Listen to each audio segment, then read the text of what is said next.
Let's talk about the business of the day as it relates to theater with your hosts, Darnell Radford and Mitch Weiss.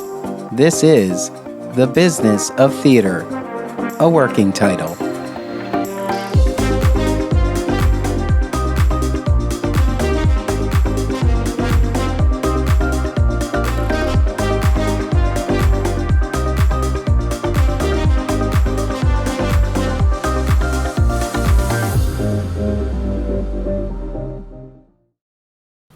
Mitch. Okay, Darnell, let's get it started.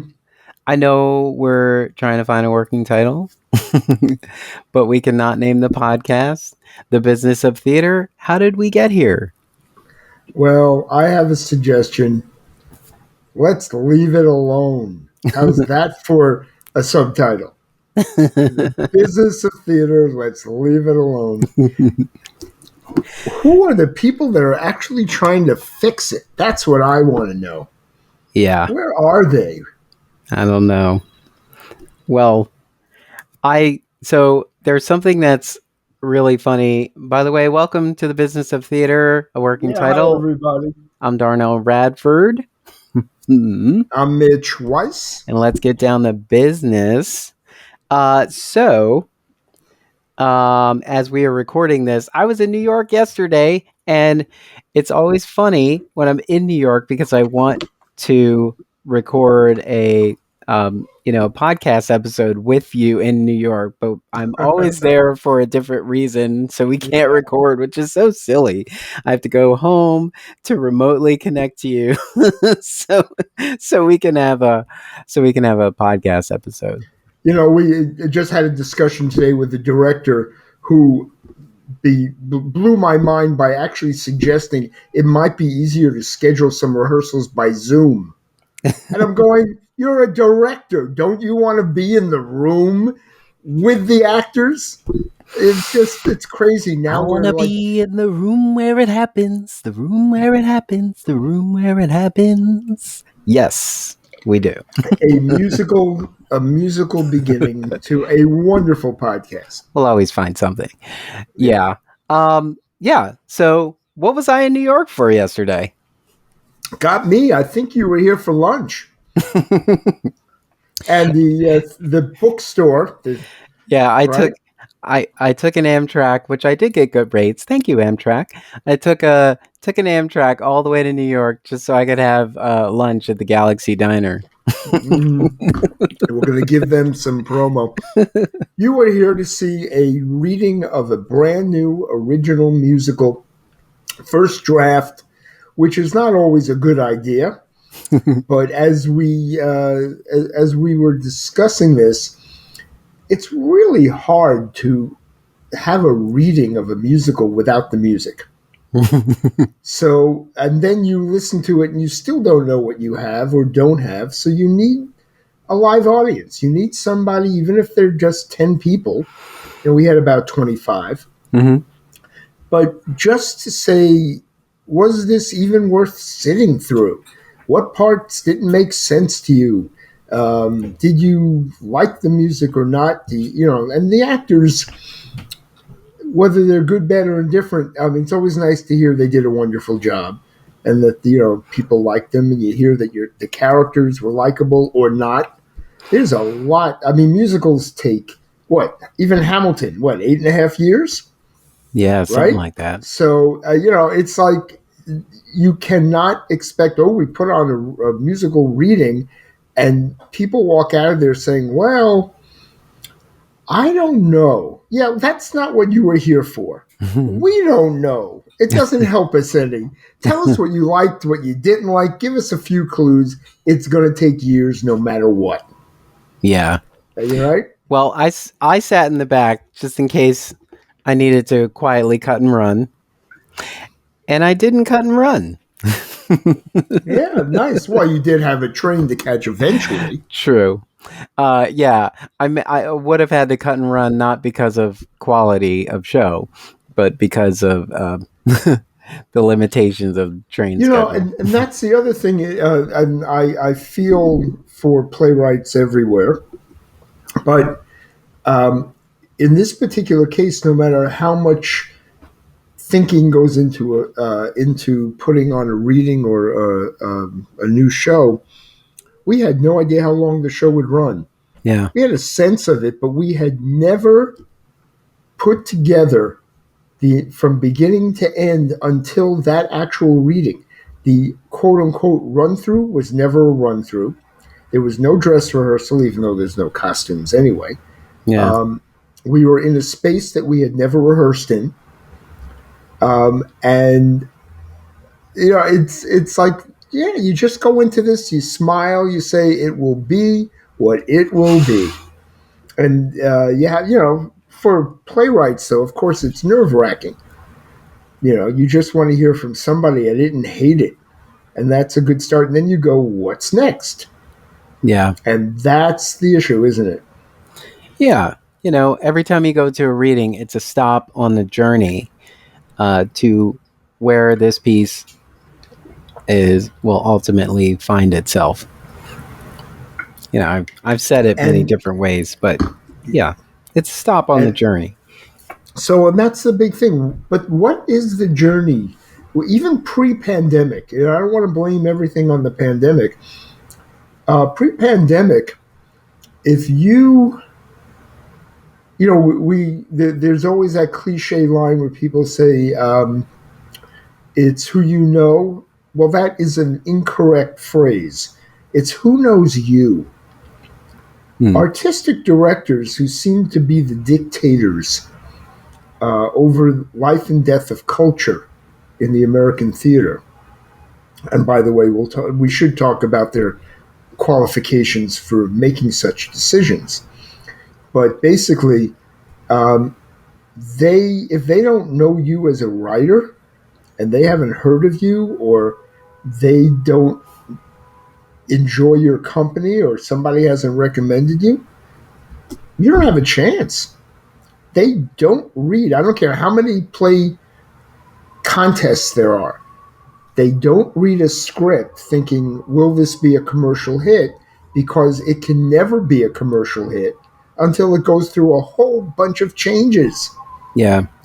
Right? And no one's offering playwrights a system that gives them time to make a whole bunch of changes. Mm-hmm. Then we bring it back to, is your family rich enough to support how many readings, how many rewrites, how many friends reading the play? And if you just have friends reading your play, you don't know that a great actor wouldn't make sense out of it. Right? Yeah. And so you don't want to just work. That's the great part of New York. You can find some amazing actors here. Trip over actors in New York. Yep. Oh, I'm sorry. I'm sorry. Yeah, we do all the time. Hey, I'm acting here. Yes, you are. Yes, you are.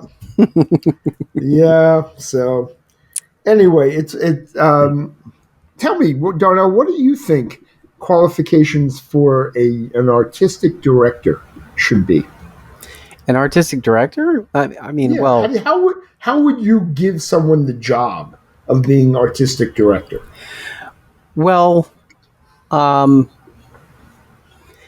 would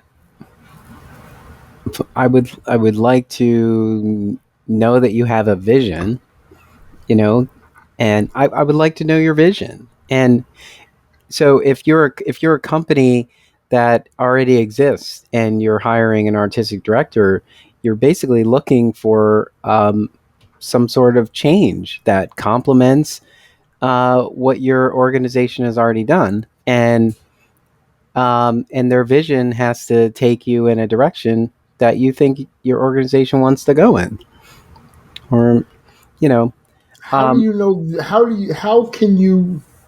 And I know I am pushing these questions hard. yeah. How do you tell the difference between someone who can talk the good talk and someone who actually knows how to do what they're supposed to do?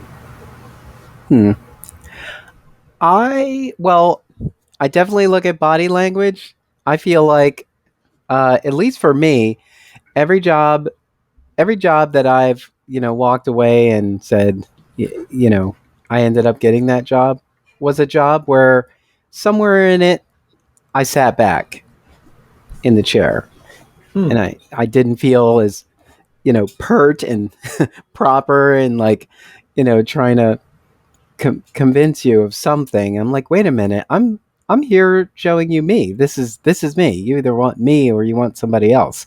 So, um, I think once I got comfortable in the room, I was able to honestly talk about what I think.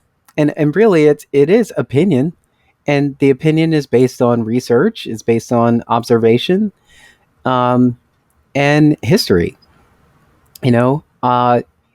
I always think it's kind of interesting if if I if I had never worked in theater before, but I decided I wanted to start a theater company, and I'm the one who wants to start it. I'm the artistic director. That's how 100% of theater companies start. Yeah. Um, So, but here's the issue. At this moment, well, even pre-pandemic, all of them are begging for money. mhm. All of them, and almost none of them. There are, of course, those wonderful exceptions. Almost none of them have produced new works that have gone on to add to our cultural existence in America. Yeah. Some of them, a few plays go to Broadway. That doesn't mean they're good or bad. They may lose all their money. So, but most places will say, well, our audience wants something that we know is entertaining. So they reproduce work that's already existed. And if they take on a new play, very rarely does it hit its mark beyond those few weeks that it's playing at that theater. I do think it is interesting when you are hiring to fill a position, artistic leadership, um, that you're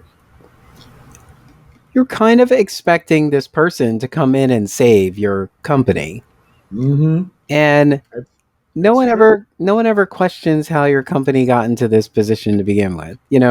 It's like, okay, maybe the artistic director was fired, maybe the artistic director just decided to move on, but there has to be something that is left for this incoming artistic director to be able to work with. And it does seem like there is this mindset of we have nothing and we are looking for a unicorn who can bring us everything. Historically, and let's mention a couple of names, some very important. First of all, in context, the leadership of Manhattan Theater Club here in New York, most one of the richest and most successful nonprofits, she's leaving. The artistic director of Roundabout, gone. The artistic director of Lincoln Center, leaving. And most importantly, from my days working at the New York Shakespeare Festival, Joe Papp, when he left, and I apologize, this is nothing against her personally, very talented director, Joe took the money with him. He spent every penny of the millions that they had doing Shakespeare to his dying day, left almost nothing in the bank account, and then hired a woman who was administratively incompetent. She was a phenomenal director, Hmm. and she lasted a very short time. Then the board of directors went to somebody else who was also a phenomenal director, and he only lasted a short few years. He did some amazing work, but it was almost as if your job is you need to make enough money to keep this thing afloat, and you better figure out what plays are going to do it, as opposed to what are we here for? It's all about keeping alive an institution rather than adding to the artistic quality of our culture.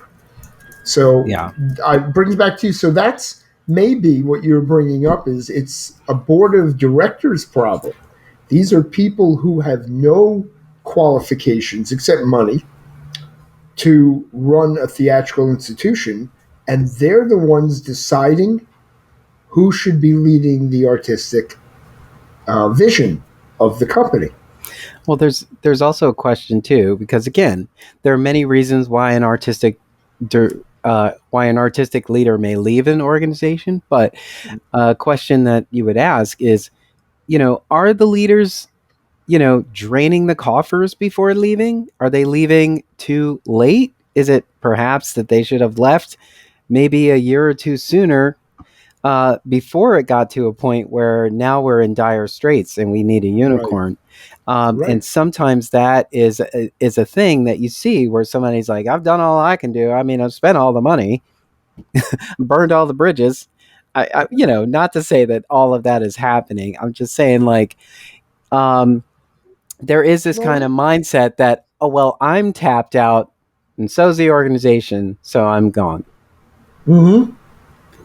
So yeah, and that leaves now bringing it back to then the playwright. Who are they begging for someone to recognize their work and give it an opportunity in front of an audience? And I'm not saying on Broadway, just an opportunity for their work to be seen, whether it's as a reading, a showcase, a mini production, or part of the season. And we talked about this in the previous podcast. Where's the room for promotion? You come into an organization working in marketing or working in group sales or the box office. Is there a chance you can move up in the organization? Or is it you do your job for as long as you're willing to do it at the cheapest price we can pay you and then be gone? And that's the same with the playwright. A playwright puts out a show. It may not be perfect, as almost none of them are. And then someone says, oh, well, we only give you one chance. So we're never going to do your play because we did it as a reading. Where is the opportunity? Well, And who's the gatekeeper?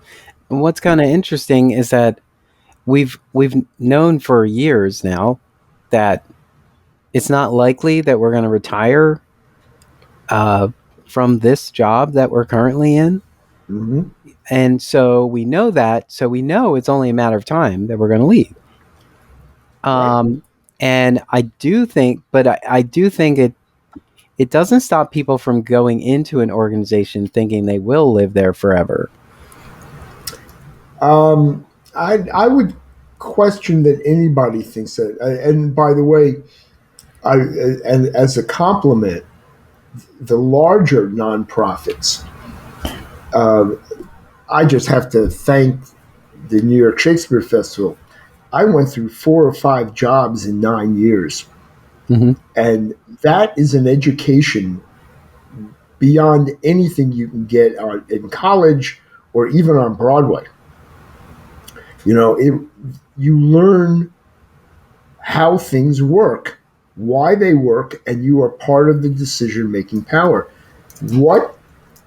Where can you get that in the United States if you're not at the New York Shakespeare Festival, which is different now, by the way? But where do you do that? And why isn't that part of our institutional structure? How do we make it so? And we are talking about larger nonprofits. We certainly Yeah. understand a group of 10 people putting theater together. There's no promotion in there. You just don't do it. Well, Right. what is so a couple of things. Yes, if you started the company, uh, it is hard for you to like walk away from it. It's your Right.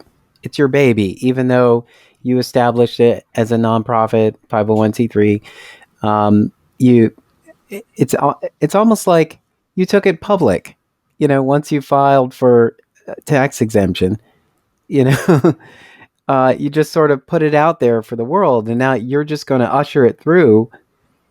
But you can't let go yet. And so you But end up let me holding let on me for a while. let me propose an idea that comes from something that how theater works in Japan. What if an artistic director comes in and says, "This is my company. I have some ideas. I want to give it a try. I'm going to be here for 5 years, and then we're closing the company. If we're a massive success, we may stay.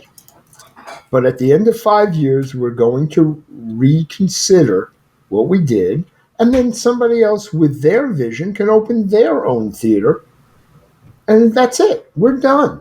These don't have to be lifelong institutions." And the reason I mentioned Japan, they when we were doing Beauty and the Beast, Japan had licensed it from Disney, and it was a very odd consideration. But this is what they do: they build a temporary theater from scratch to fit the show they're bringing in.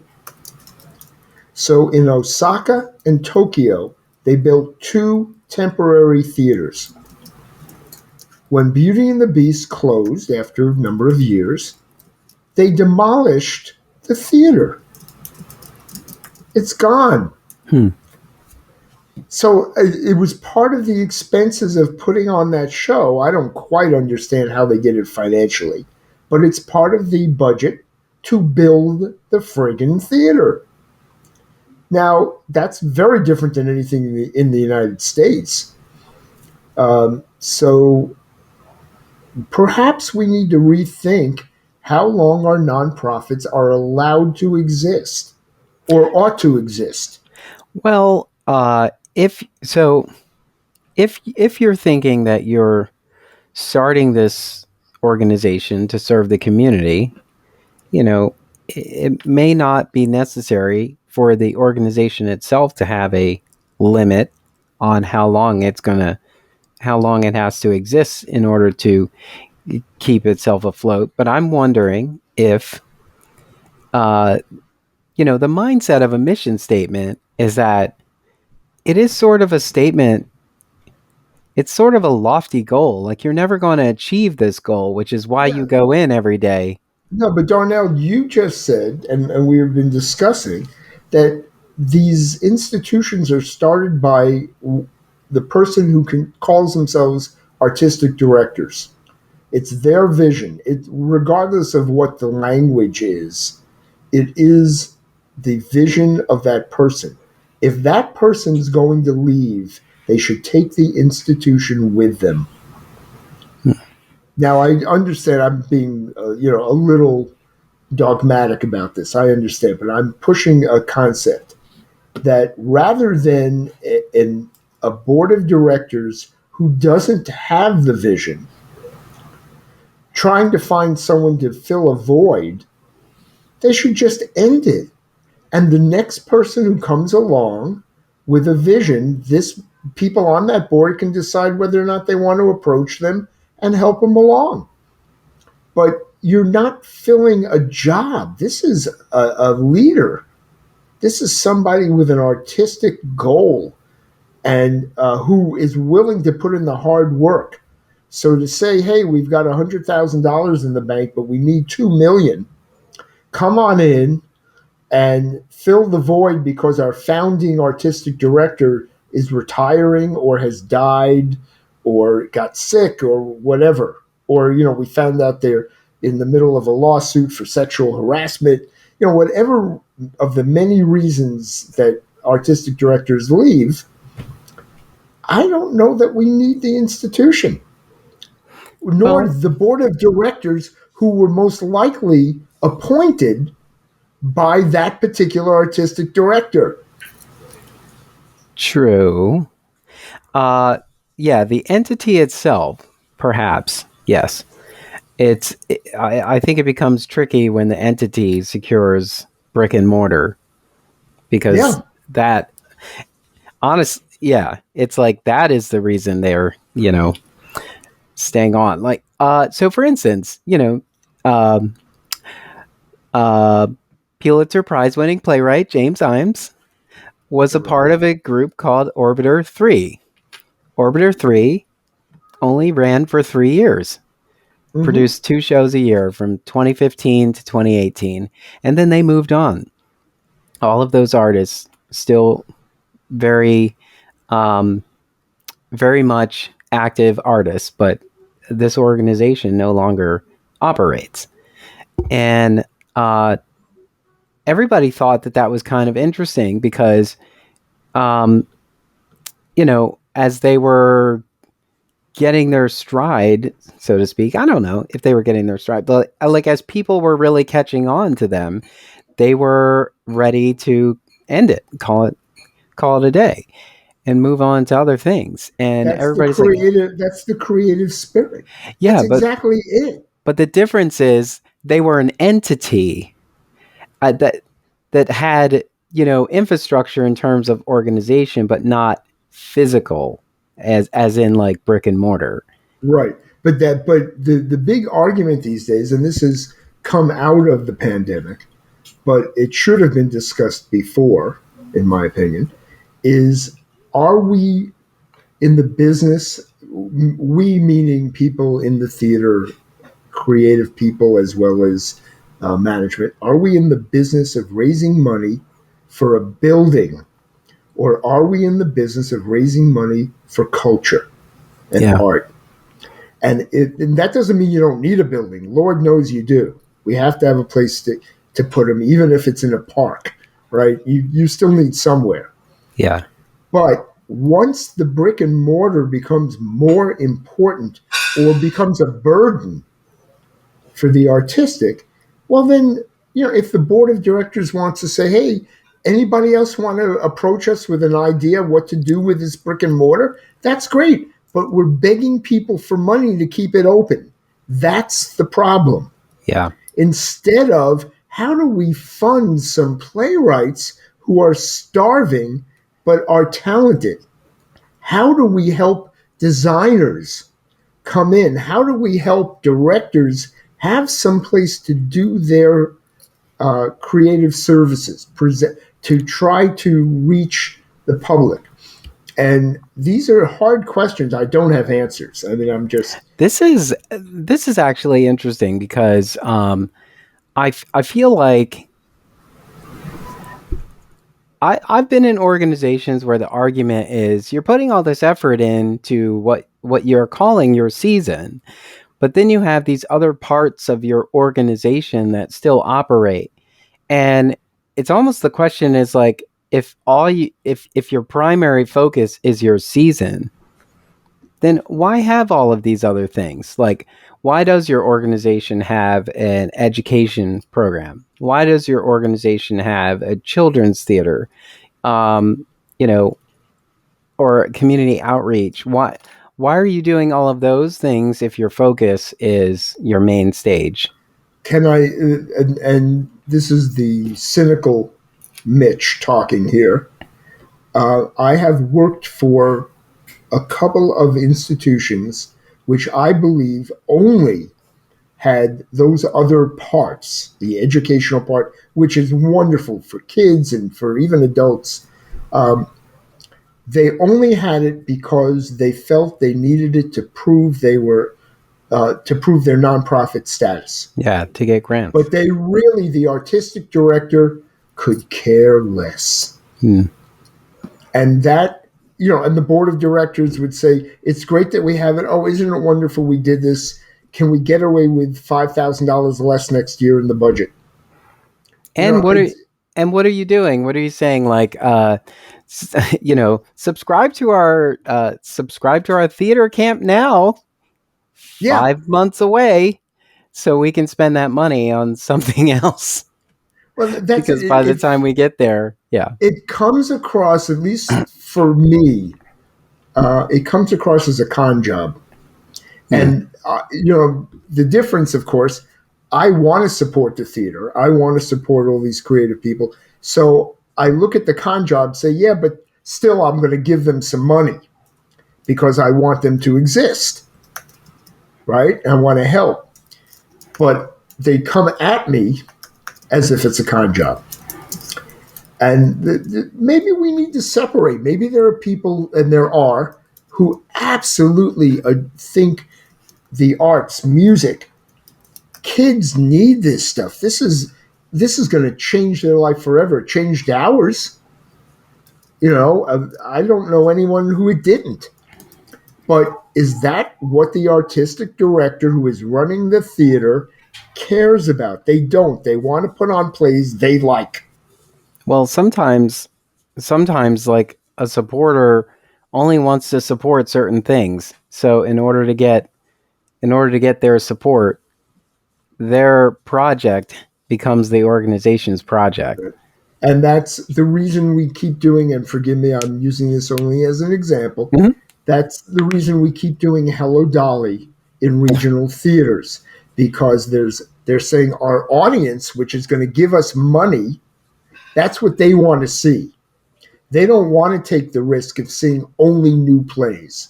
They're going to give us more money if they can say, I took my nephew and niece and we just had a ball with this, wonderful, fun, unimportant, in my opinion, musical. But it is fun and wonderful and lovely, and I can have a good time watching it also. So we do need that. We do need our classical American theater. But how do we mesh with that and still give? Maybe we have too many new plays. Maybe the point is we're doing just exactly what we should be, which is there are 100,000 plays a day. Weed them out, do the one that your uncle likes, and the hell with the rest of them. That seems to be what we're doing right now. Well, here's a question. So, okay. First of all, I think it's a great idea to say we've set out on this 5-year journey to do this as an organization. This is why we're in business. Maybe we don't file for 501c3. Maybe we're fiscally sponsored because this is not meant to be, forever. Perhaps. But you can also do a 501c and see where it goes. There's nothing wrong with it. And by the way, I just wanted to bring up on a personal note, which is interesting about James Iams and his company, which I did not know about. When I first got out of college, I opened a 501c, and with a group of creative people, we were around for 3.5 years. We broke even. We got raves in the New York Times, the Daily News, the New York Post. We were turning away 200 people a night for some of our shows. But we can barely break even. There are all sorts of restrictions, and what we were doing, showcases or this or that. We did some musicals, we did some revivals. This, again, it was the shows I wanted to do based on the people we were working with, sitting around and talking about what they wanted to do, and then we picked which ones of those seemed to be the most fun for all of us. And then I made the ultimate decision. And we did great work. And at the end of that, I'm exhausted, and we had no money. It's time to leave and go to the next step, whatever that is. And it was purely from exhaustion that we ended. That could be James Iams, too. Those people can just say, we did it, but this is too hard. Yeah. And it really is. And if you don't have a development director and you don't have someone who can write your grants for you, every theater company wants is someone to help them get enough money so the artistic director can do what he or she wants. I'm boiling it down to real cynicism now, but that's what it feels like when 20 companies are asking you for money at the same time. Well, there's something there, add them up, Bobby, add them up. I'm saying okay, so what I wrote down here is, should you dissolve the organization and start a new one once your mission or purpose has been served? And is it ever, can we ever accomplish it? And maybe that's the mistake with our missions.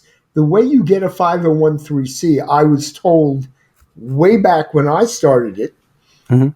by our lawyer, was make sure it's generic. Make sure it says there's educational programs within it, and keep it as general as you can. That way you can do whatever you want. 12 words or less. Well, no, we were allowed a paragraph. We were given a whole paragraph. But it was keep it generic. Do not be specific. And maybe the answer is it should be specific. What is it you are going to accomplish in 3 to 5 years? And if you do that and it somehow gets a life of its own and you want to continue it, that's great. But at least you knew specifically what you were after. So when we do a play, one of the great exciting parts of it is everyone working on it is collaborating to the same goal. You get to opening night, the critics say it's great or not, the show runs or it doesn't. That's Broadway. That company for each Broadway show is its own business. They're not connected. Yeah. Fiddler on the Roof was the Fiddler Company. And that's it. Once Fiddler on the Roof is done, we've accomplished it. Either it stays open and people have jobs, but the people who created it move on. Next project. Why can't nonprofit do that? Do you want to take people, your educational program? We want to take everyone in the 4th grade in our neighborhood, and by the time they graduate middle school, we want them all to have learned X, Y, and Z, and to have been in a show and felt what it's like. That's a very specific accomplishment. Why can't nonprofits teach their children how to move on? Oh, I love your references. Thank you. Okay, I'm that is off no, my no, high no, horse. no. I think that's great because, like, of course, we've had these conversations, Yeah. and movies do this too. They spin up an LLC to produce the movie, you know, Mm-hmm. or maybe it's a production company who produces the show, but still, there's like subsidiaries because everything tied to the success of this piece stays with it, like, you know, and it'll move on because it has, you know, uh, an archive that lives on, you know. Um, yeah, it is interesting because if all you're doing is going to the drama bookshop, which I was there yesterday, a lovely place. It is. You're just going there to find a script to produce, and how is this even yours? Like, how is it justified for your theater company to just pick a script off of the shelf and just keep producing? It's like, couldn't any, because anybody can do that. Anybody. And it doesn't mean it's quality. So, and that's the generic part of our mission statements and all these nonprofits is they want to have quality, of course. But you pick a director, you pick a cast, and you hope it works. Well, then here's the other question.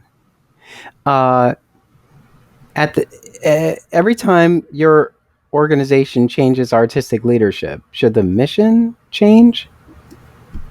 Well, that's a great point.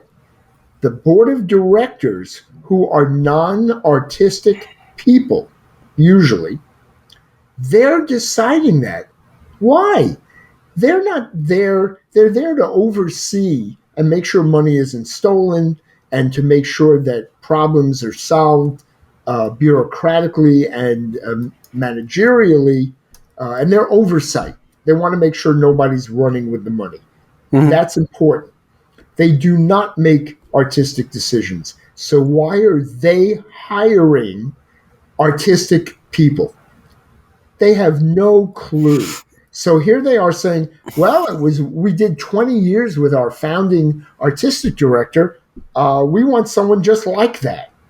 Well, you don't find the same person. Everybody's different.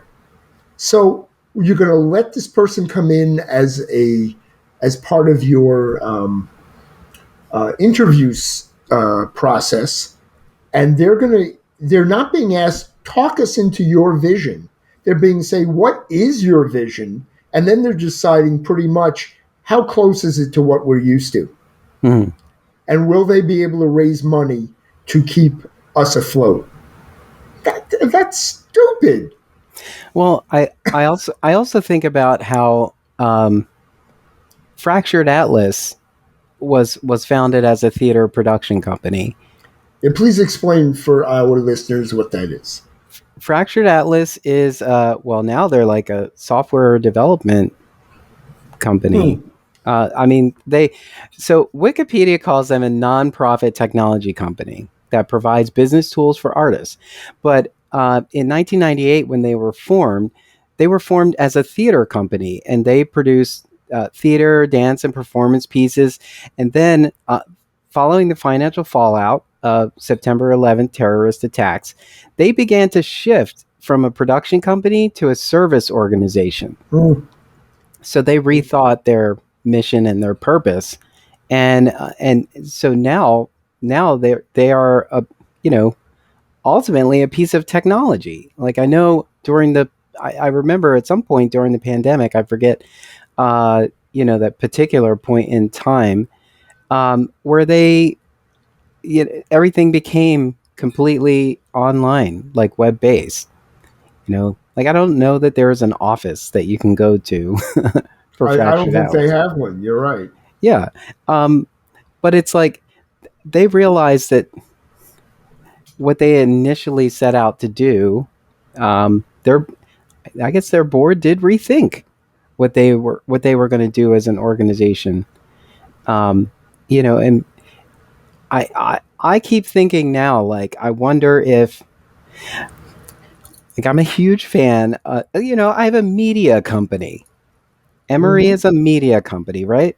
And so I've thought about it many times. I was like, why didn't you just turn Represented Theater Company into a media company?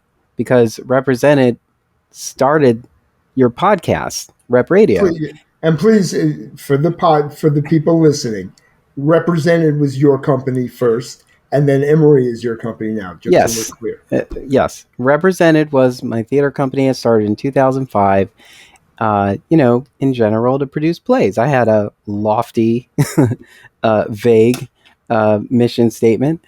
And, we produced several shows. Like, my artistic goal at the time was to just create a body of work, you know, and just, Mm-hmm. and then, but even in my idea of starting that company, I always wanted to um, create Rep Radio.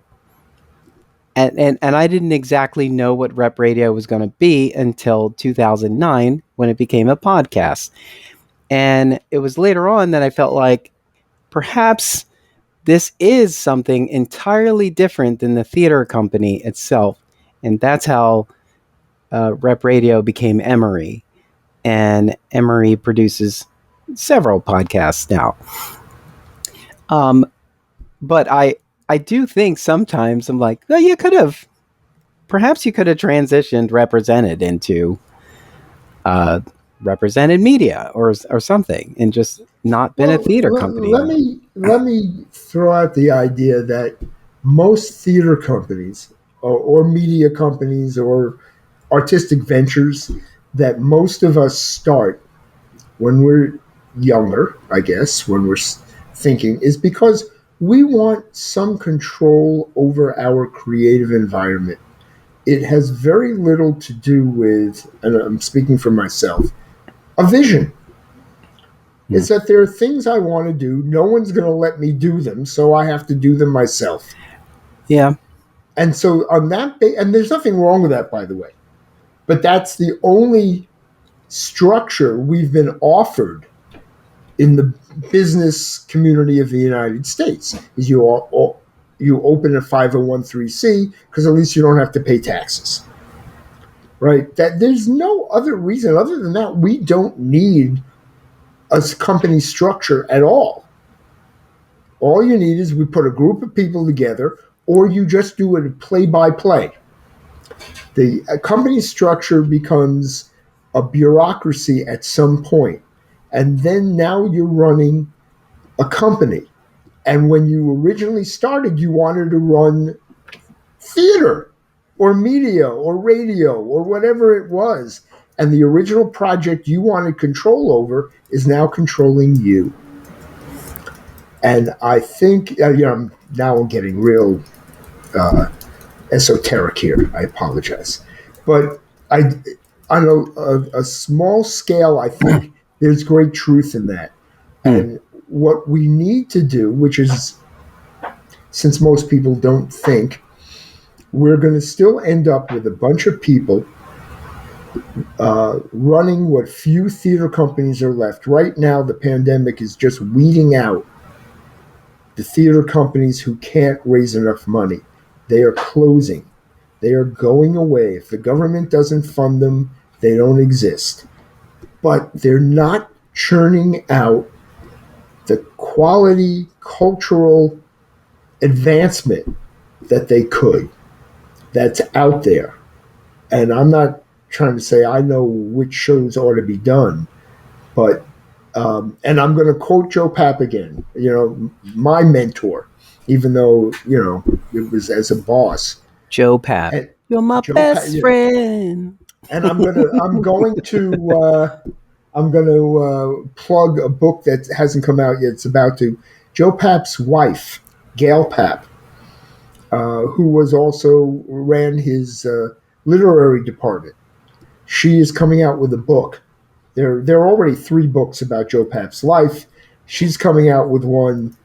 I don't know the angle it's coming out with, but I'm very much looking forward to hearing her inside version of all of this. But still, what he said, and he said this to me, was I have a better chance of finding and producing an artistic and commercial hit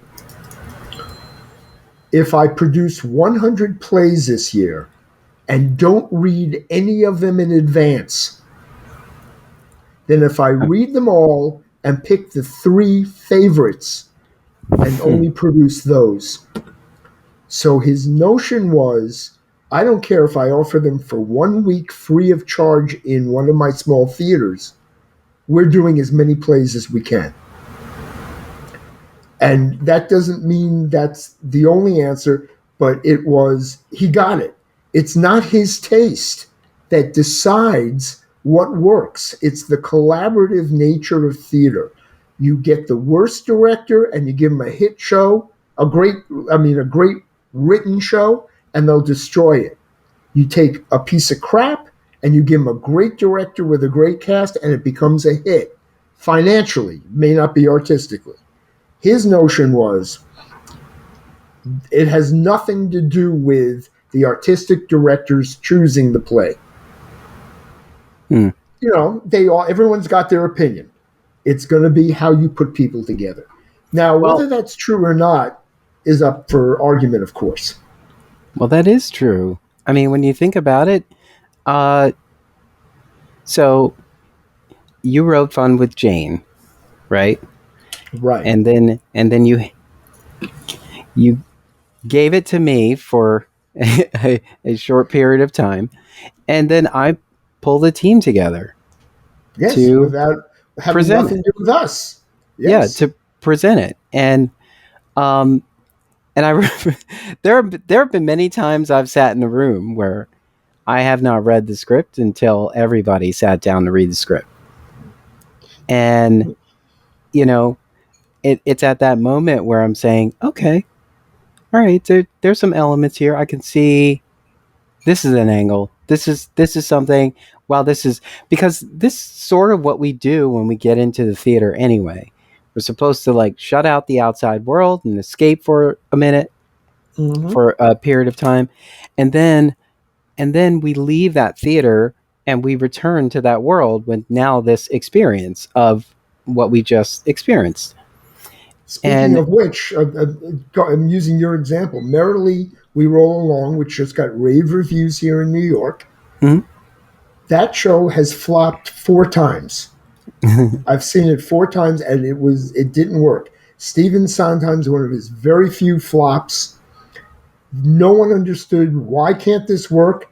We kind of like some of the music, but why can't we make it work?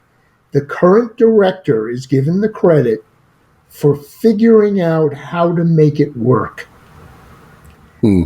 That's what happens. You find the right collaborators. Just because you sit there, and this is very much important. We're going back to what we were talking about in a reading. You see something for the first time, it's not developed. No one knows whether it's good, bad, or indifferent. And things in it are awful, and you just go, I don't like that, but I did like that, or forget it, this doesn't feel right. And then you take it to the next step where people are trying to fix it or infuse their notions of how to make it work. And then you go to the next step and the next step, and you create something. It's not about a playwright sitting down and the first time coming up with a Tennessee Williams classic. Hmm. It doesn't work that way. That's why Yeah. there are previews on Broadway. There ought to be tryouts in other cities before it gets to Broadway. Maybe we'd have less flops. But how do we make And these changes in our thinking when and we off, don't control a theater company? and often what happens, what tends to resonate with people and has long lasting resonance is the overall execution that they saw at their time. Like Mm-hmm. the people who are like obsessed with original Broadway recordings, or the people who saw like original productions, Right. cannot. Nobody else's production can compare to the first time I've seen this. Of course not, Yeah. because that was the Yeah. first time you walked in with blinders on. And so now you're comparing everything to the first time you saw it. Mm-hmm. And so yeah, it is kind of interesting. We don't do that. Instead we tend to slave over these scripts and go like, I don't know if this is the right one. I don't know. Like there is something I was at the drama bookshop yesterday, and I was in there and I'm looking around going, do I even need to walk out with a book? And then I thought about it. I was like, well, I'm coming in here. I'm coming in here I'm accepting the journey. I'm not coming in here for a specific book. I'm coming in here to see what's here, like what's recommended, what's sitting on the shelf in a certain Mm-hmm. way that's just saying like, you want me, you Yeah. want me, you want to be a part of this conversation. And often that's what I do. Like I'll go in and say, all right, this one sounds interesting, and I just read it, and then I have a connection to it because I took the train home Right. and read it. Well, you also said something very important. You read. Yeah. We. How many people do I know who don't read? No, I'm Yeah. serious. Mhm. They can read. They don't. And the question is, what are they reading and for what purpose? Yeah. Certainly, if you're an actor or a director, knowing some of the classics is very important. But again, the question just is, if you read Shakespeare and have never seen Shakespeare, do you know Shakespeare? That's Yeah. because what's on the page is supposed to be live. There are aspects of it that you cannot get except in your imagination on a page. Now, you can read books that teach you about acting skills, and you can read books that tell you the history of things. But certainly, if you're coming out of college and starting, what are you supposed to read? What is going to make if forgive me, 23-year-olds, but if you read Tennessee Williams' Streetcar Named Desire and you've never seen it, can you even understand what it goes into those characters? Can you even feel what the amount of not just angst, but human deterioration is in that script? I don't know you can, Hmm. right? Especially if you're just 23. So how do we get and this is a reason, by the way, to do revivals. Yeah. right? Nothing against doing a revival. We have our classic American um, dramaturgy that we need to keep alive. I just don't know that it needs to be everything. That, Hmm. you know, we at some point you just go, that show was pretty bad. You know, let it die. Yeah, you know. Well, I also think about it too, where ultimately my interest was to engage in a conversation. I wasn't looking for like a pat on the back because I brought a show to the stage. You know, Mm, I was I was starting a conversation and I wanted people to come be a part of that. So I've been saying that for years. Join the conversation. right. Yes, you have. Uh and so I think that's why I sort of transitioned into a media company, because the podcast is that I am having a conversation with whoever's listening. Whoever's Yeah. listening. Whoever listens to Yeah, me. I don't know. then there's marketing, and All there's 7 so of them. many podcasts. I know. How do you get people to let somebody else know? And But the thing is, I'm not concerned about everybody.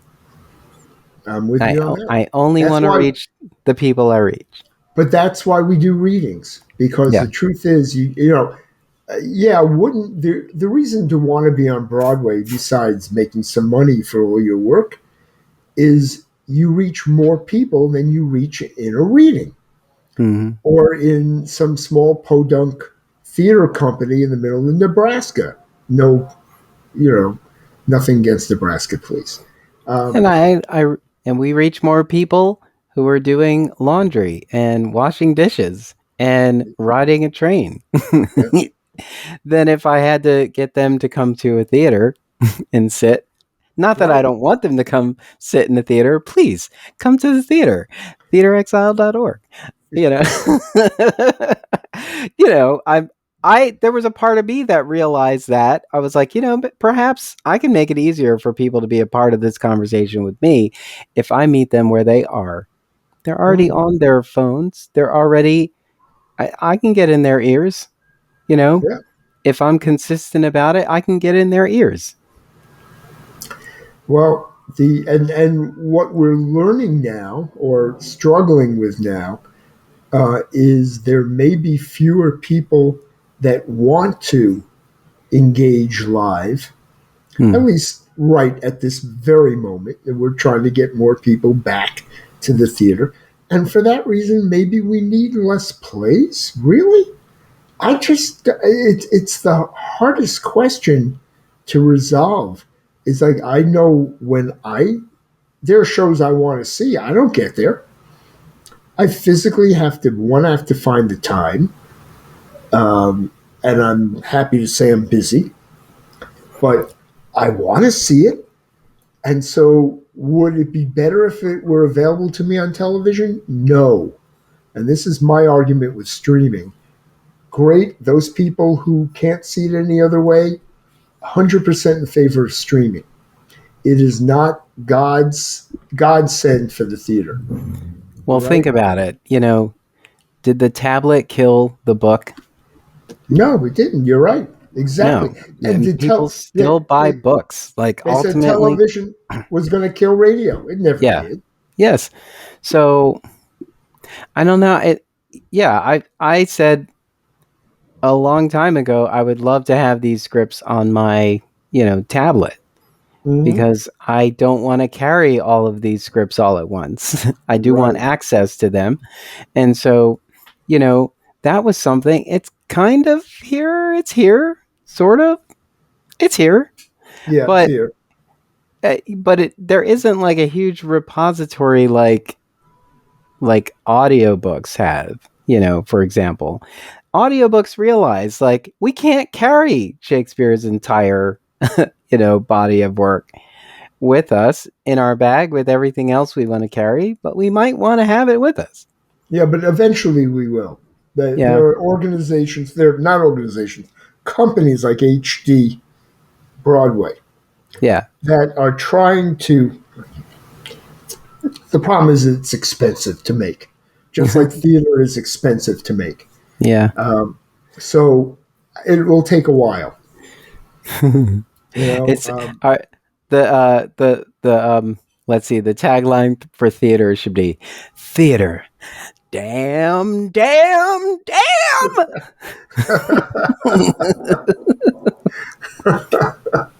oh God. Yes. Yes, we need to take all of your. We're going to have one of those special podcasts where we take all of your little songs and your exciting little quips, and we put them all together. I know. I'm going to have to go back to all 40 episodes, and now that the technology is making this a little bit easier to pull out some clips. I never did that, but we will start doing that, and they might start showing up. But yeah. But anyway, we're just chatting. Did we ever solve anything? No. No. Honestly, the podcast should be called The Business of Theater, Food for Thought. Or, I don't know, right now I'm thinking The Business of Theater, send us your money. Send us your money. Listen, if there's anyone out there who has disposable income, well, one, you're probably not working in the theater. Yeah, you can email press@em3ry.com. Yeah. Tell us how much you want to drop into our bank account. We'll continue to have these conversations. And your opinion matters, but ours matters more because we want to be artistic directors. And yes. that's the bottom line. Well, that's the business. Yeah. That's the business of theater, a working title. I'm Darnell Radford. I'm Mitch Weiss. Thank you for listening. Yeah. And I guess we'll see you at the theater, outside the theater, questioning the theater. I don't know. And hopefully you'll be at our next podcast. Yeah. See you at the next podcast. Bye. Thank you for listening. Tune in next time for another episode of The Business of Theater, a working title, with Darnell Radford and Mitch Weiss. Subscribe to the podcast wherever you listen to podcasts. Share the podcast with a friend, colleague, or give us some social media love. This podcast is an Emory production. Visit us online at em3ry.com/TBOT. Follow us on Facebook, Twitter, and Instagram at em3ryotm.